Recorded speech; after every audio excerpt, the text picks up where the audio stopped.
When I learn a new sequence in my aerial fabric, the aerial dance that I do up high in the air, I always make sure that I really know that I'm wrapped correctly, I'm turned the right way. There's all these little safety features that I want to know are safe before I do a drop. And it usually takes me a few tries. Like, for instance, if I'm learning a new drop, I wrap myself and then I go through the fabric and then I just drop.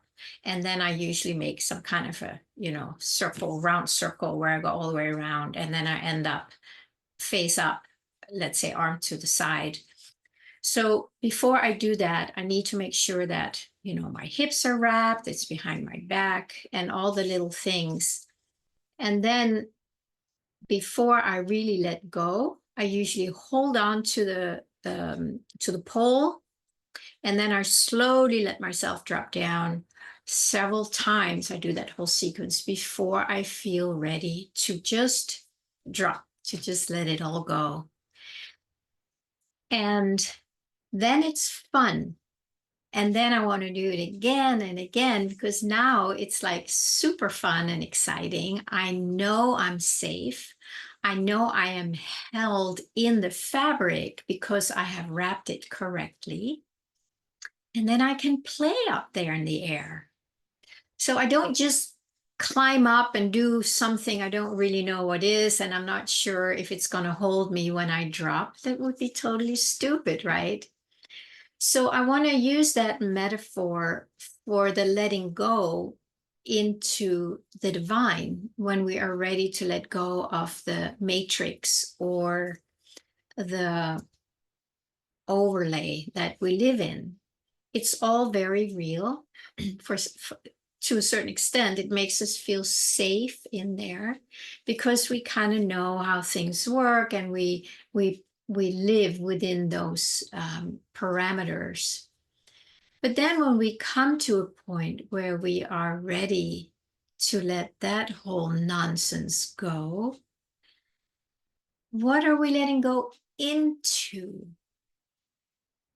Right? When we want to surrender, you can just think about this for yourself. If you want to surrender something, or maybe all of it, what does that mean to you? It usually means that we want to surrender and let go of something we don't want anymore, that we have outlived, that doesn't serve us, that doesn't make us happy. So we want to let it go. We want to surrender it. But then what? You've been holding on to this, let's say this fabric, the whole life, my whole life, our whole life. And then suddenly you want to let it go. But what happens then? We don't know because we haven't done it before. We are moving into a new way of being without this grasp that we've been holding on to. So there needs to be something that we feel safe enough in that it will hold us. Like with the wraps in my aerial fabric, I know that it's wrapped correctly and it will hold me so I can let go and I can enjoy the letting go. If we don't have something that feels safe to let go into, we're not going to do it. We might be at a point where we're so desperate that we don't care. It's almost like, well, this I'm done with. I don't even care what happens after this, but I'm done with that. And I've had those moments too, for sure, many times where I just feel done. I don't care anymore. I'm just done. And then I let go. And then it's like, well, let's see what happens. If it's worse, it's better, whatever. But for most of the time, I think there is a slow letting go where we get to feel into something. It's like a safety net that we are letting go into. So you can imagine you're standing at the top of the mountain, looking out at this beautiful vista, and you want to just let go. You want to just drop. I think most of us won't do that unless we're hooked up to something, or if we see there is some safety net underneath that we know for sure is going to catch us. So in our spiritual life, we want to let go of our separate sense of self. We want to let go of being identified with the matrix, with the limited sense of living, the limiting beliefs that we have lived by our whole lives. And then I keep coming with the question, so then what? What is there when we let go? What is there for you when you let go? I can also say, what would you like to be there when you let go? What would feel safe for you to let go into? And the mind needs to know that it's going to be safe to let go. And that's, I think, what we all struggle with, that we don't trust that we will be okay, that we will survive, that things are going to be all right, that something is going to hold us instead. So again, in my own experience, I've been building this net. It's an invisible net with all these statements, spiritual statements or truths, once you experience them as truth, to prepare myself that I have something to fall into or drop into or lean back into, that there is something. And this something better be good, better be something that I feel, okay, I can do this. I've shared a lot of these statements with you. Recently, I shared one also on the video, and it is, for me, it's been learning to trust that there is something bigger that is holding everything, and I don't just want it to be a concept. Like, for instance, if I wrap myself in the fabric, I don't want it to be a concept that, like, oh yeah, I'll be fine. It will hold me. If I don't know how to wrap myself in a safe way and have checked it out several times, then I'm not going to do the drop. And it's the same here. If we haven't built some kind of a security or safety netting, it's in our mind, it's in our consciousness, because that's really the only place we let go anyway. That's where it's all happening, this nonsense of duality and separation and limitation that we've lived in. So that's where it needs to happen. So if we can start building a safety net that our mind will accept and can accept, it's not something like, you don't tell yourself something that will insult your own mind. Like, if I just climb up, 5 climbs without any wrapping, and then I can tell my mind, oh yeah, you'll be fine, you just drop. The mind, that's insulting my mind, because my mind knows that that is not true. So it's not going to let go. What will help you, do you think? Or what has helped you in the past and current to know that there is something bigger, something safe that will catch you when you take your hands off and let go of the grasping onto this seemingly outer illusion that we're holding on to? We need to know there's something bigger and safe. For me, knowing that the kingdom of heaven is spread all over the earth and we cannot see it, that has become enough for me now, because I have shared that truth with myself enough times where my mind is not offended by it. Let's say it's like it's accepting that as truth. And I even want to add to this, even if it's not true, I want to live in that world. I don't want to live in a world where it's all fear and scary and separation and war. I'm pretty done with that. I don't know about you. So I do want to live in a different reality. And so I've said it to myself enough. I've read about it. I've kind of given myself that loving medicine to really know that there is something holding me. And when I remind myself of that and let myself tune into it, it's a whole different ball game in letting go. It's like, yeah, this is what I want. This is it. I don't want that. So I'm going to let go of this. And then there is and see what happens. So like when I do my drop, I'm up there wrapped up and there's okay, here we go. Boom. And it's the same here. Okay, let's see what happens. And it may not happen right away, but I have built a trust that this is good. This is fulfillment. This is omnipresent, omniscient. It knows everything. It knows my needs before I do. It's omnipresent. It's spread all over the earth, right?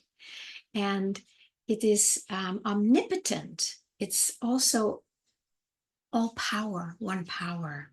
So when there's only one power, then the other things that I'm grasping onto don't really have power. It's something that I have just pretended and given to it. But the real power is in this field that we all live in, but that we can't see. So if you haven't already, maybe you want to go back to one of my, I think it was yesterday's video, where I do share some of these quotes. But you need to find your own ones. The ones I use may insult your intelligence. It's like, that's nonsense. Don't use them. Find something that you can feel and hear is true. And then make that your daily medicine. Feed it to yourself. And little by little, you'll accept it more and more until you feel like, yeah, this is it. This is it. And even to the point where, how can it be any other way? It's like it goes from doubting to believing a little bit and not fully trusting to a sense of conviction that this is true. And once we are in that sense of conviction, it is, of course, because we can feel the field, we can sense the truth of it. It's not just happening up here, it's happening in our experience. And then there might also be a little thrill in that, like, well, okay, show me, God. Now show me what is here. But don't do it if you don't feel that, because you might end up on your face, and it might hurt you. It might not do you good. So build it up and then let go in smaller places where it's not going to ruin your life and it's not going to make a disaster. It's just like, okay, I'm going to try it here. I'm not going to do this thing here today, and just see what happens. And then it's like, oh, that was cool. And then you can try it with some other things. And little by little, when things happen, you just, okay, you may not even have to let go. It may be letting go of you in a way that you hadn't planned. It could be finances, a relationship, a job. Suddenly it may just be pulled away. And then you can go, okay, you can try and bring it back, or you can say, okay, hands off. Let's see what happens. Let's see what else is here. When this is gone, when this illusion moves on, let's see what is here. What can show up coming from this inner sense of trust and of safety. So my invitation is, if this resonates with you, is to find some nice quotes and some nice spiritual truth that you may have heard that really touched you, right? Because when it really touches you, something in you knows there's a recognition. And that is what we stay with. It's not up here, it's here, it's a feeling. Like when I talk about heaven on earth, or the kingdom of heaven is spread all over the earth, I get this, it's like, oh, thank God, I can relax, I can rest in that. So that's a good one for me. If this one resonates for you, give it a try. If not, try out some other ones. There's plenty of them in all these spiritual teachings. There's so many truths, and I'm sure we all have at least 1 or 10 or more that really speak to us. So you can start creating your safety net out of that, because your mind is accepting it. It's not like this. It's like, you're insulting me. It's like, no, yeah, I can accept that. I can accept that. And then your net gets stronger and stronger, and suddenly you might just experience yourself falling without even planning it. And then it's fine, it's safe, I'm okay. Nothing bad happened. And that's how we just get to trust more and more, because I think that's the bottom line for most of us, that we have not trusted this invisible presence. And that's why we've been grasping on to what is visible. But that's impermanent. That always changes. It always comes and goes. It dies. It gets born. It will disappear. And there might be grief, and that's all. That's beautiful. There's nothing wrong with that. But there is something bigger that is holding us, that's holding you, and it's holding me.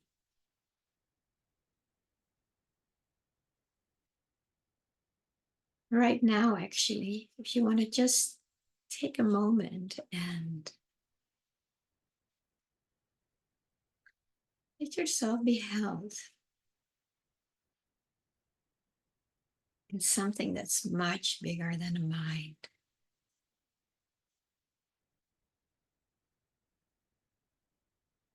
And the more we do that, the stronger the safety net. And the more we can relax, just allow the world to come and go as it does. And we just rest here at the core of our being.